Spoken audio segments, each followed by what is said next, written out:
Hi, Lee. I can't hear you for some reason. How about now? I can, yes. Excellent. Excellent. How are How are you you? today? Good. How are you? Yeah, well, we're impeaching the president again, so it's pretty intense over here. And I'm looking at pictures of the National Guard filling up Washington, D.C., which is pretty frightening. And I'm glad to be home in New Jersey, I guess. It's a really difficult situation where you are right now for many reasons. It surely is, and it's ripe for organizational failure of lots of sorts. I mean,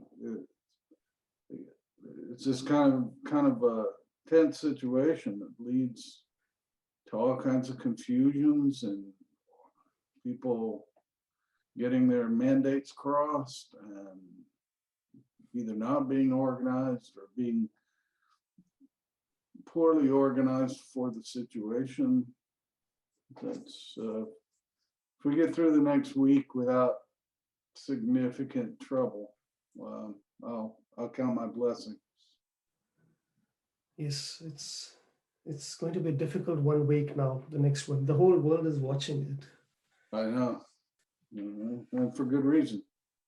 Yes, yes. What are your thoughts, Lee? Uh, What do you make of the situation? it's the right wing has just gotten stronger and stronger, and some of it, Trump just started to give voice to it. He unveiled what we already knew was the racism that we knew was already there, and but he certainly made it worse, and his enablers in Congress, they didn't stand up. They didn't stand up for democracy. They didn't stand up for peace, and this is the result. I guess from what I read, there are a lot of reasons for people to have grievances. Sorry. It's okay. Technology's left a lot of people behind, and Trump made the promise that he was going to bring their jobs back, and the jobs in steel and coal, those are not coming back. Coal, and people don't want to burn coal. It's too expensive. The steel is made cheaper in China. It's cheaper to make it there and ship it here. I mean, globalization wins, whether you like it or don't like it. I mean, it's a more efficient and effective way to organize goods and services. Capitalism wins the day. Indeed. So people have just been left behind. But there's a huge chunk of people who seem to still approve of his ideas, isn't it? There is, and that's even more frightening to me. So it's not. There's more going on than just the self-interest of not having a place in the world. People's sense of how things are supposed to be don't accord well with what most Americans, and I think most peaceful people in the world, think is the way to go. We don't do things at the point of a gun. We're not supposed to. That's like a Pollyanna-ish way to look at things, but it's generally to be avoided because people don't like it when you point guns at them to make them do things. Yes. But I don't know. Tricky. Well, yes. First of all, Lee, I just wanted to thank you for your time. I spoke about our conversation to a few people, and they said, "Wow, this is really nice that you got some time to speak to me." There's a lot of, here's the book, and I almost I almost recommend it to everyone whenever I do a workshop or a course. I think it's such a fascinating thing. I That's my do. favorite book. Yes, it is. Not the cover. I hate the cover, but I had no choice in the cover. Can you But that's elaborate on that? Can you say a little bit more on that? Why you say so? about the cover. Yeah. Well, I mean, it's Mount St Helens, and the book is not really about. I mean, it gives the impression that it's about what we used to call natural disasters. It's not really that. It's certainly not about volcanoes. And the press, which was the University of Chicago Press, is terrific in a lot of ways. They just brought out my third book, Worst Cases, in paperback because of the pandemic. And in April, it will be available as an electronic book, whatever they're calling that now. So, these are pretty old books by now, and that they still find relevance in them. I feel honored. So I don't want to talk down the press too much, but they just, I guess unless you're Stephen King, you just don't have much to say about what they put on the cover. Oh, I didn't on any of my books, really. So I mean, their position is we're marketer. We know how to market things. You know how to write things. You do your job, I'll do mine. It's a sensible organizational response, but it's not one that it's not one I've ever been happy with. yeah. And so I think there's this notion that this is. I mean, I guess what you're trying to say is that there's a huge difference between a man-made disaster and something that is thrown upon us. Well, I've come to think that this distinction between natural and anthropogenic or man-made disasters is an example of common sense seeping into scholarly ways of talking. I mean, it seems like it ought to make sense, right? It seems that you look at did it come from the earth? An earthquake, a tsunami, a tornado, a big fire, whatever.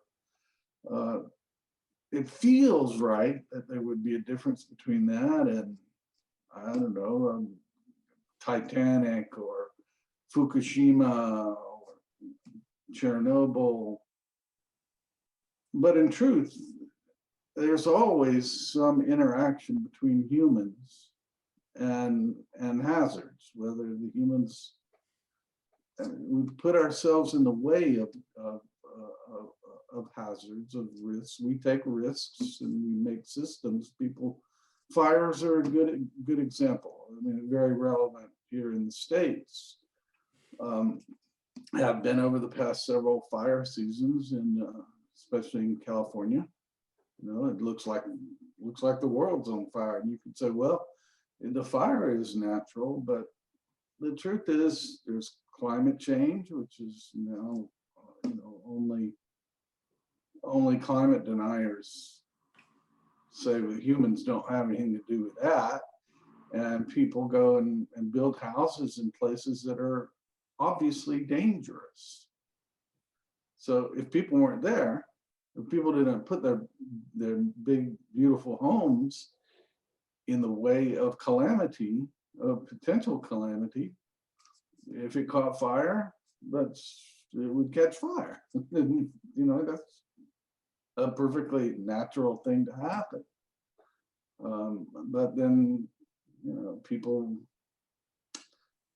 do that and they lose their homes, and sometimes they lose their lives and they lose all their pictures and all that. And we say, oh, what a terrible thing. And it is a terrible thing. Huh?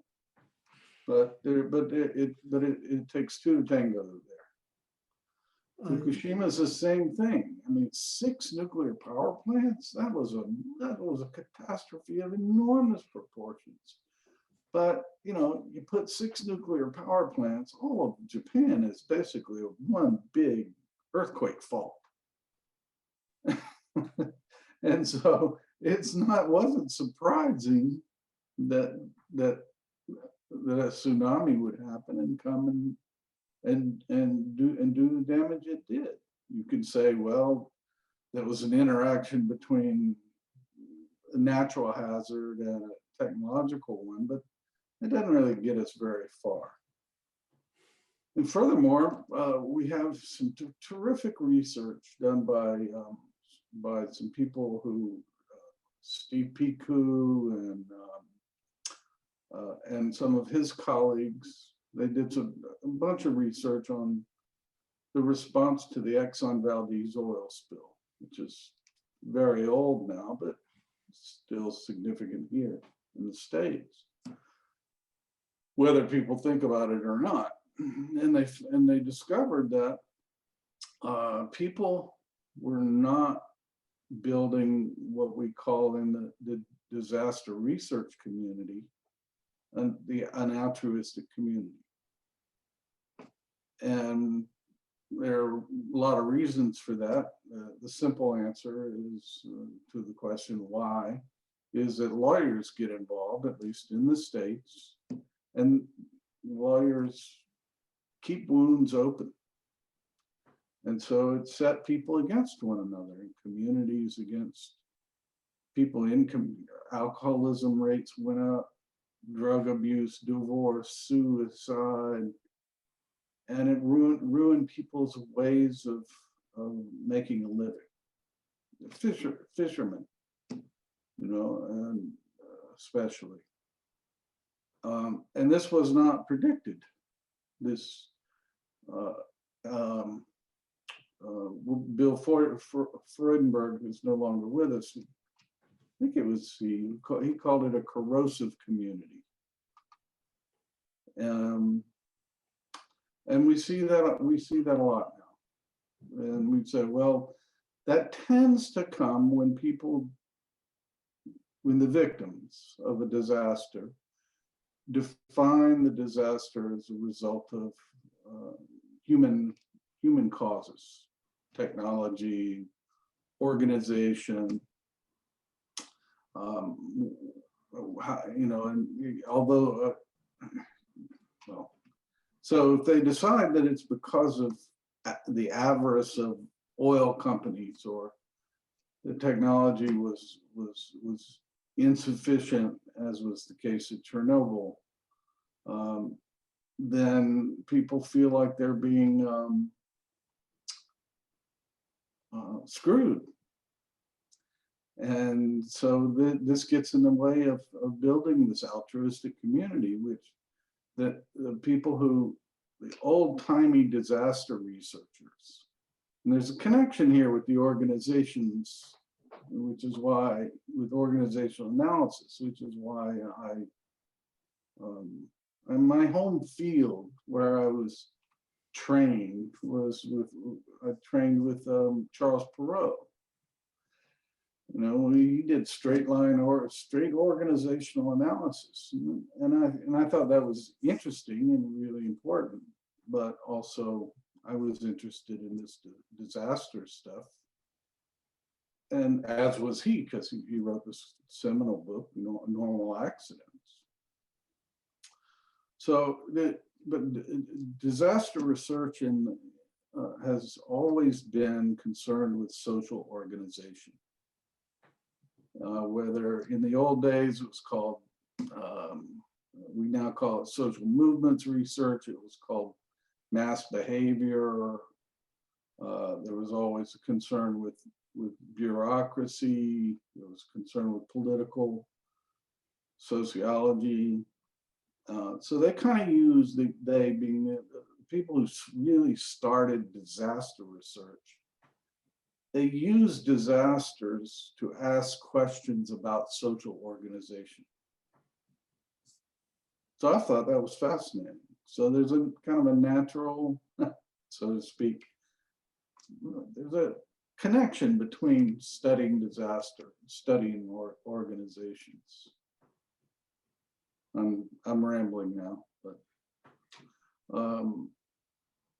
so yeah, I should stop there and let you get on with the No, question. no, it's great what you said. So in a way, well, what intrigues me when I read some of your stuff is the notion of an organization. That what is an organization? And to me, Lee, it appears like we talk about organizational failures, and I think the two terms are very incompatible, at least in the way it's seen, because in an organization, the only thing that comes in the way of profitability is control. You know that you need to have a sense of control, Yeah, and failure, in one sense, is loss of that control. it is. And I find, in that sense, I find your work very, very interesting. Well, I'm pleased that you do. I see them as organization and failure as two words that naturally go together, because organizations, by this I mean formal organizations of the kind that Max Weber wrote about, bureaucracies that are chiefly designed to solve problems, education, oil distribution, growing flowers, whatever. You know, whenever there's a big task to accomplish, organization is usually the answer to the question, how are we going to do this? And this is an insight that comes from Herbert Simon in the late 1940s. You know, it's like, if you have a big problem, it's going to be beyond the capabilities of you or me or even Superman to resolve. So what do? You take that big problem and you break it up into smaller problems. And then you put those smaller problems in offices, which in principle, those offices can be coordinated and you can address the problem. So to take some examples from my university life or any big university, we have students that need to be, well, now we have to trace them for COVID, but they need housing and they need food and they need libraries and they need classes to be scheduled and they need financial aid and they need all these things to make this ultimately so that we can make this thing called university or college. And so that at the end, there's some semblance of that which we call research and or education. Well, my students are like, this place is terrible. I push them hard. That's like, okay, what is your problem? Well, my financial aid check didn't come on time. I said, well, who did you talk to? Well, they will talk to offices, RAs in the dorm, or they will talk to professors. I don't know anything about financial aid. Why not? Because, well, that's not my job. That hasn't been part of what's been broken up and put into my office. And so when they start to see this connection between how you do a systematic organization of a problem and its distribution to offices, then they can understand how to, that's the essence of formal organization right there. Now, the failure part comes, well, there are many sources of failure, but at bottom, we have to start with saying organizations are organized to do some things well and other things not so well. So I don't really expect, I don't really expect the Army, the US Army, or anybody's big army to be really good at pursuing goals of social justice. That's not what they do. I mean, they should be fair in how they assign people a task. not let skin color, for example, sexual preference, eye color get in the way of how they organize those things. But that's not their fundamental goal, is not to pursue social justice. So when they don't do it, people will call it a failure. And it is in some very larger sense, but in a day-to-day, get the job done, get through the day, maintain order kind of way, that's not what the Army's supposed to do. And all organizations have to be like that. If we expect organizations to be perfect, well, first of all, they're always going to disappoint us. And sometimes they're going to disappoint us in ways that kill us.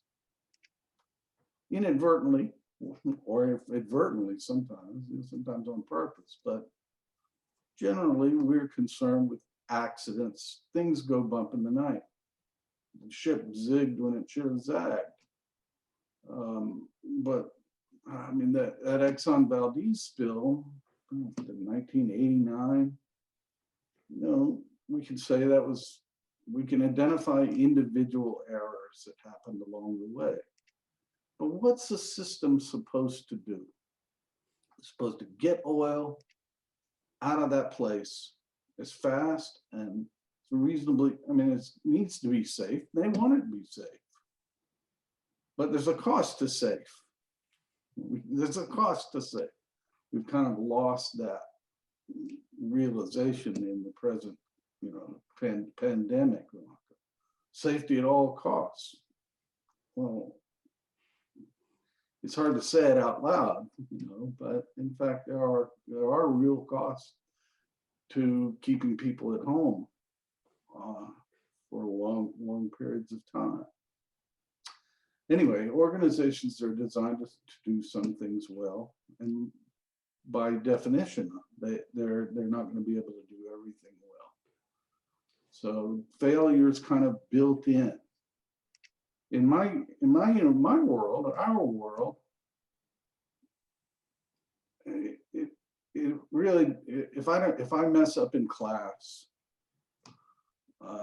nothing really that bad happens. And there's a lot of ways that I can, if I figure out that I've said some fact incorrectly, I can correct it easily because I'm going to meet them again, or I send them an email and say, oh, I kind of got that wrong. Here's what, it's not that split second lightning quick response that's required. But if you're in a fighter jet and you pull the trigger and you shoot the wrong thing, it's hard to recover quickly. So it kind of matters how many buffers there are between potential agent of harm and the target of the thing that becomes a target. That matters. I just don't deal with dangerous stuff in a sociology class too often. Yes, and I suppose there's a lot in what you said just now, Lee, and I think maybe what I picked up was that the structure of an organization, the way an organization is organized, it is mainly around what it's supposed to fulfill, what function it's supposed to fulfill, and in very lay terms, if you reference the use of the work of Max Weber, it would be to turn raw material into some sort of a commodity or some sort of a value. Now, in that sense, the organization is structured very well. The formal organization is what you're saying. Right. But the moment you fall outside the remit of the key purpose of the reason why it exists, that structure falls apart. It's not conducive with everything else around it. That's right. So in a way, taking the oil from point one to point B, yes, the systems of every part of the every component of the organization supports that key function or that key role. But or for that matter, a ship, a passenger ship, which takes passengers from one part to another part. But the moment that ship capsizes, the structure of the organization is not conducive to bring it back to anywhere close to what is normal. Yeah, that's right. You've done a lot of research on ship accidents. That's right. I mean, I'm talking about a very specific experience here, which is the case of Costa Concordia. And I find it intriguing what you just said. And I'm so I think you place a lot of weightage on this notion of formal organization I do. and control around that. So, but then one could also argue that very little actually happens within the space of that formal organization. Most of the work, as you talked about, the student who complains that things are not really, that happens all the time. And what you're saying now is that yes, that happens all the time, but I have the capacity to correct it. Even though I do not have to call upon every formal structure of the organization, I have the self-correcting mechanism.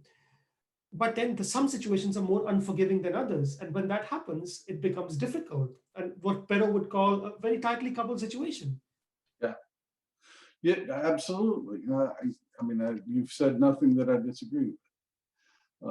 I would just add just a few things. One is that safety is expensive, and more and deeper than that, when safety procedures work, nothing happens. So if you worry about the bottom line, I don't know, passengers ferried from point A to B happily, and maybe in the Concordia situation, they were. You said something when we spoke the last time that I wasn't aware of, that they were really trying to get close to the shore so they could get this officer off. Well, that's off standard, right? That's not part of the standard operating procedures. But it probably happens a lot, and they get away with it, and nothing much happens there.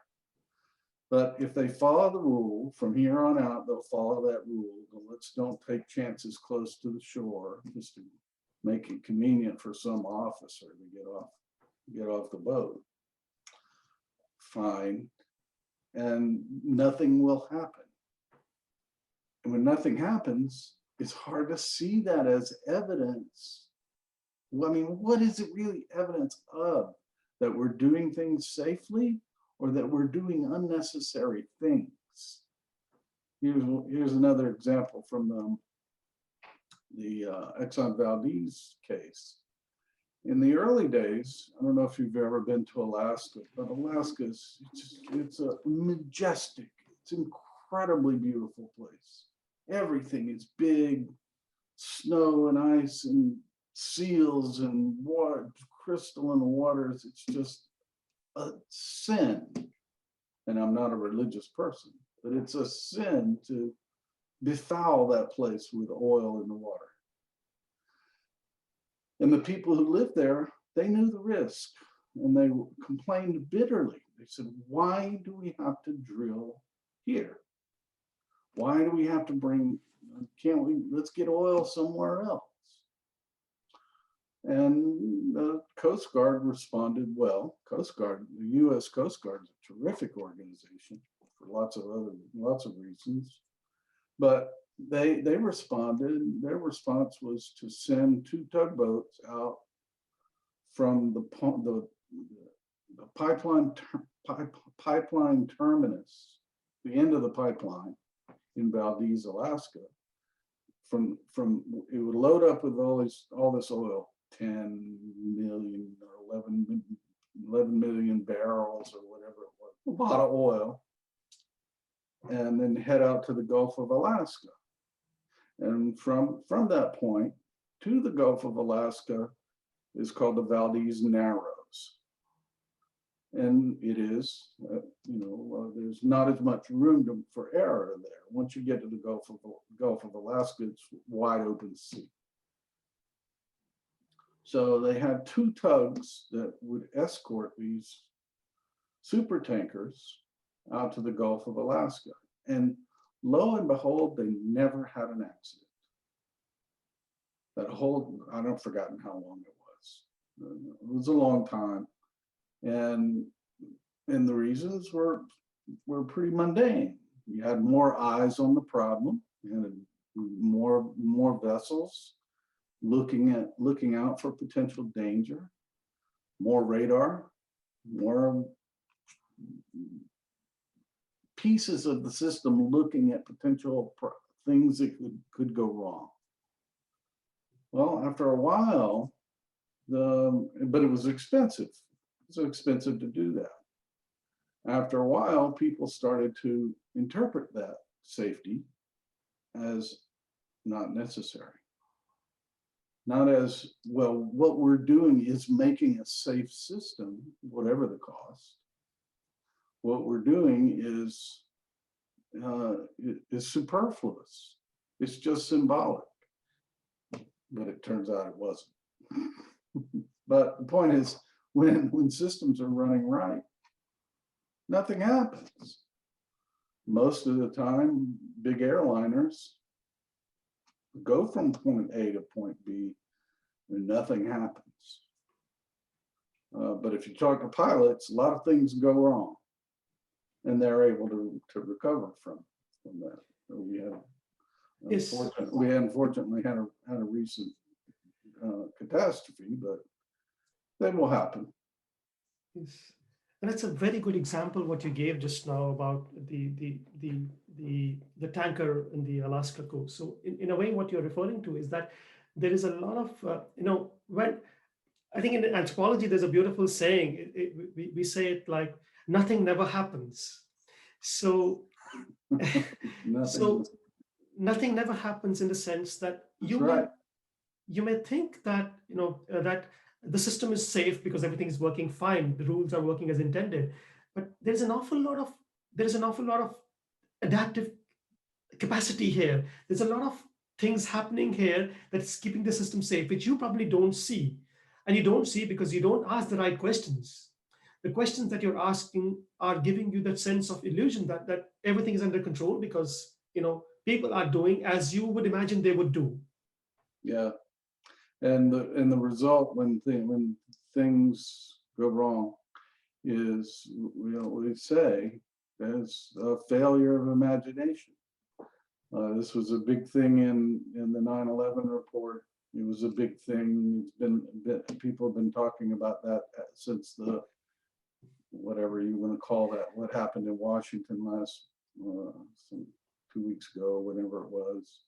Failure of imagination. Somebody imagined it, but it seems so far out there, Yes. And I think one of the reasons, and I'll tell you, I'll share an example with you here, which is, of the Costa Concordia case. And people often ask the question that, why was the captain going so close to the shore? And why did he not have enough people on the bridge? And why did he not go zig instead of zag? And I almost always, my response is that these are all really good questions. If you have the imagination to ask this question before the accident happens. Sure, right. I mean, it seems particularly foolish because we all know that those big boats don't turn quickly and that when you get too close to the shore, that's when trouble comes. I mean, even you don't have to be I'm not an expert in maritime operations, but that's a pretty obvious thing to do or to not do. But you would know better than I. They've done that before and gotten away with it. And yes, a good captain is going to say, let's don't take that risk. But a good captain also says, I can take that risk and I can control it. I can get away with it. And let's not forget, there's the problem of production pressure is usually operative in these systems, people, and that's one of them. When somebody higher up the food chain says, I want you to do this, how do you say no to that? I mean, you can, but sometimes they are. I think there's two things you pointed out here. One is that, and I think, how do you say no to that at an individual level, but also at the level of what the purpose of an organization is. Now, that's very clearly manifested in this book, which is that if the very idea of undertaking a risk assessment is to get the job done. Yeah. And if you get up and raise your hand and say this job cannot be done, then the purpose of that assessment in many ways is defied, because that's what you're supposed to be doing. Yeah, I think there's, at the organizational level, how do you admit that some things are just not possible or not controllable? At the cultural level, at least so if I can use the phrase Western culture, we don't say it's impossible.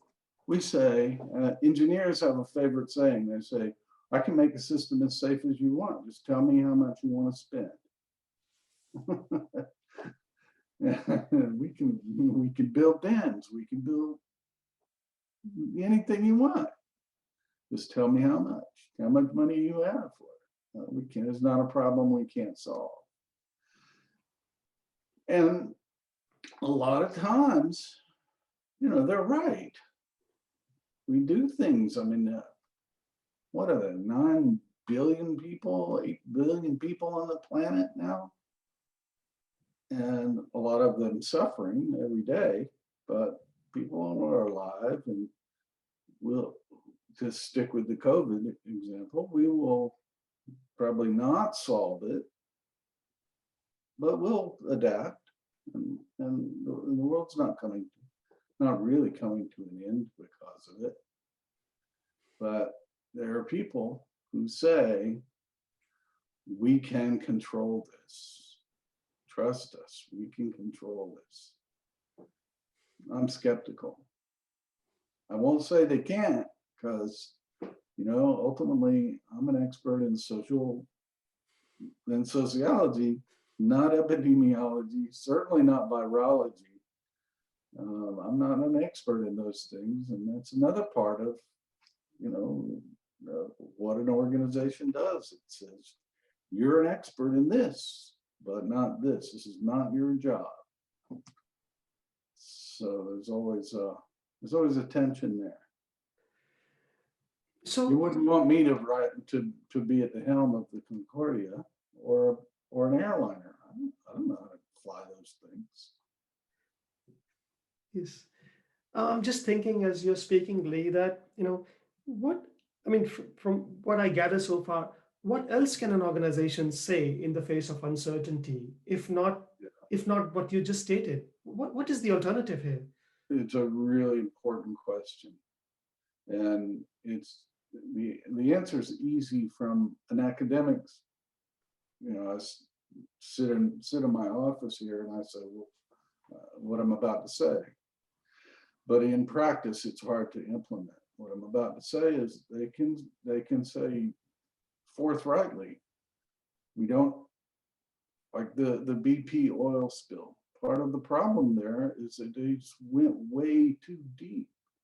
They had information. They knew how to they knew what would happen when the blow out at shallow depths, and they knew how to cap that off. And they just assumed that information would operate in the same way at really, really deep levels, really deep, great depths of the ocean. And they were wrong. So what you could say is, well, we don't really know how to do this. Things could go catastrophically wrong. And here's what's going to happen. Here's the worst case. This is where my next book comes in. This is the worst case. And some things are not, when they have consequences that are widespread. That's where you have communities that should have a say in whether risks are taken. And it sounds like, oh no, what do regular people know? Like, what do I know about whether a nuclear power plant should be built in my backyard? I'll complain about that though, because if the thing goes wrong, if it melts down, or if oil keeps gushing into the Gulf of Mexico or the North Sea or whatever, it affects my livelihood. It affects my interactions with people and things that I know and love. And that's relevant. So in an ideal world, when organizations are going to make choices, I don't know, that have the potential to go way outside their borders, other actors need to step in, should have a role. It's not an argument for socialism or anything like that. It's just where other people are being asked to bear the risks for somebody else's gain, why should they not have something to say about that? Now, implementing that is very difficult. There are many fewer books written about those kinds of success stories. Lee, I don't even want to go outside the peripheries of an organization, but I'll take the analogy of a very simple example comes to mind. Today, there's been a lot of talk about these giant mammoth container ships that can carry 20 to 25,000 containers and go from one part of the world to another. Now, having studied economics and being on these ships for many years, and also following the trajectory of how these ships are increasing in size, I do not see the economic logic of making these ships of the size they are today. But that's another argument. The argument is that going even within the peripheries of the organization, there is clearly a realization that if a ship of this nature ends up into a catastrophe, whether it's a fire or flooding or whatever, we simply do not have the capacity to deal with it. And yet we continue to do that. So I don't know. I mean, this information is very transparent. I mean, you're talking about making it transparent to the outside world. I'm saying that this information is already very transparent to the insiders. And yet we believe that we can carry on with it. And we have certification and regulation in place to prove that. Because they get away with it most of the time. We not get away with it in an evil way, but most of the time, 25,000 containers. I don't know how many containers do they usually carry? Well, I mean, it's when I used to sail on the ships, it started 800 containers on a ship was a big number, and I'm talking about 1995. That number has consistently grown to become 20 to 25,000 containers. It's just a huge number. We're talking about 400 meters long ships with about 50 to 60 meters wide and about 20 meters inside the water, 15 to 20 meters. And the question is, and manned by a handful of people, maybe 10 or 12 people, often with misdeclared, undeclared cargo, which people have no idea. So you could end up with loading some very dangerous cargo, which you have no idea about. And you are carrying that risk with you all the time. And you know that. You also know that it happens a lot. Now, how do you deal with this kind of, and what are the mitigation measures in place? A very skeptical firefighting system, which everyone knows is not going to work when it's really needed. So I'm just wondering, I would like you to just tell me what's the key message of your book, The Worst Case Scenario, and how do we, maybe I didn't get the title right. I apologize if I did. Oh, worst case scenario was taken. The worst case scenario. I don't know. You got to have one. Yeah, the Airbus A380 can hold 500 people in some configurations. You got to have a crash before anybody's paying attention to it. One of those 25,000 container vessels, it has. I mean, we're very reactive as I don't know, general culture. We're very reactive. If we haven't gotten, I don't know, if we hadn't blown up a city, we say, well, there's no real problem here. But that's a pretty glib answer. The truth is, I don't know. Well, that's a very I do know we need more humility among experts, and certainly among people who have the resources, who people at the top levels of these organizations who are making choices. They need the space to be able to say, we can't control this when this goes. I mean, they still do this with the big oil spills. It would frankly be better if they always go out there and they put all these dispersants down, which are terribly poisonous themselves. And they don't get rid of the oil. They just make the oil break down into smaller pieces so it's more bioavailable to the environment. But they have to do something, I guess.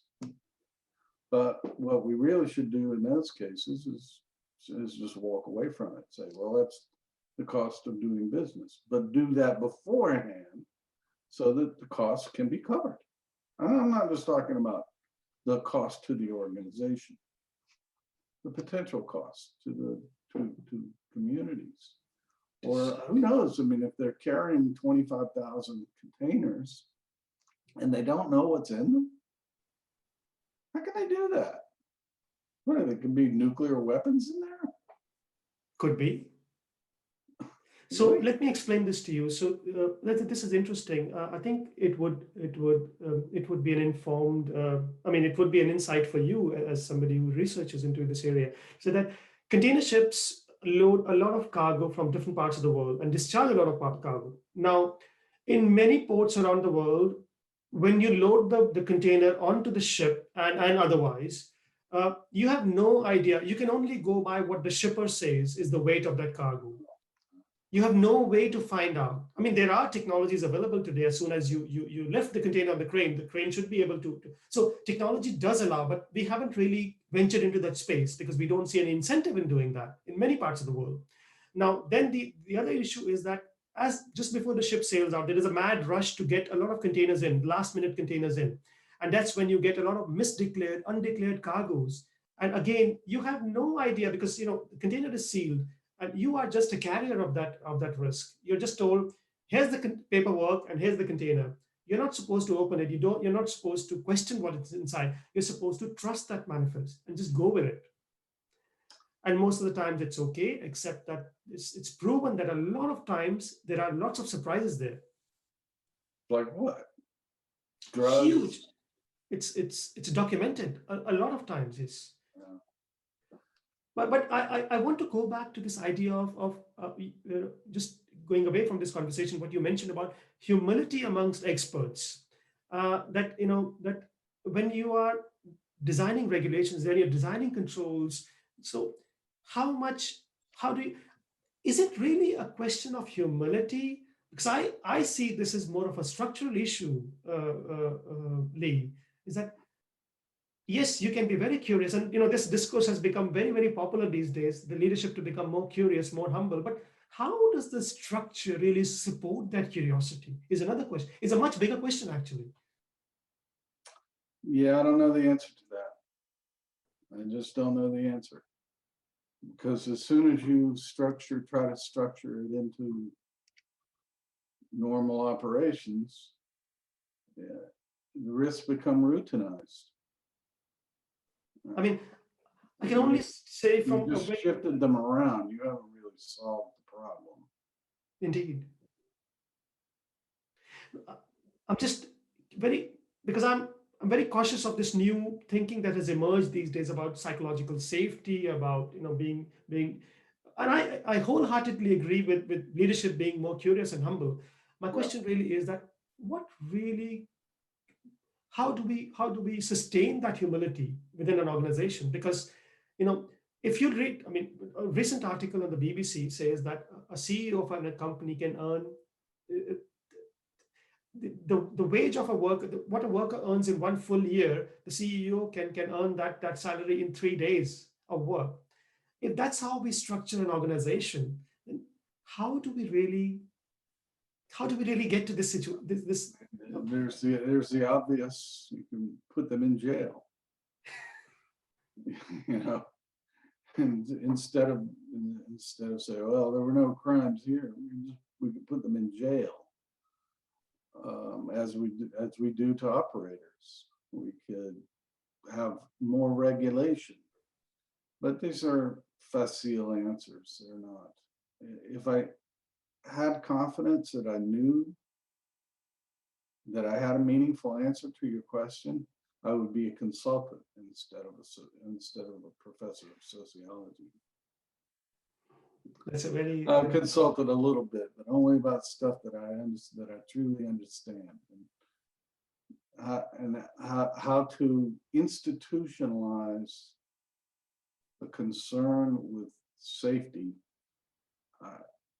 I've been thinking about that for a couple of decades now, and I just don't have an answer to it. neither do I, but it's fair. I mean, it's good to be searching for these things, for deeper meanings. But no, it's been a great conversation, Lee. I enjoyed every bit of it from the first Yeah. time I connected with you. It's Yeah. such an honor to know you and to learn so much from you. It's remarkable. But great. No, it's I will definitely send a copy of the podcast to you once it's published, and Or a link would be just fine. great. I will do that. Yes, great. All right. No, thank you once again for your time. Sure. It it's was nice talking to you. Likewise, yes. Good luck with your audience. Thank you. Thanks. Okay. You take care and have a nice day. Bye bye. Bye.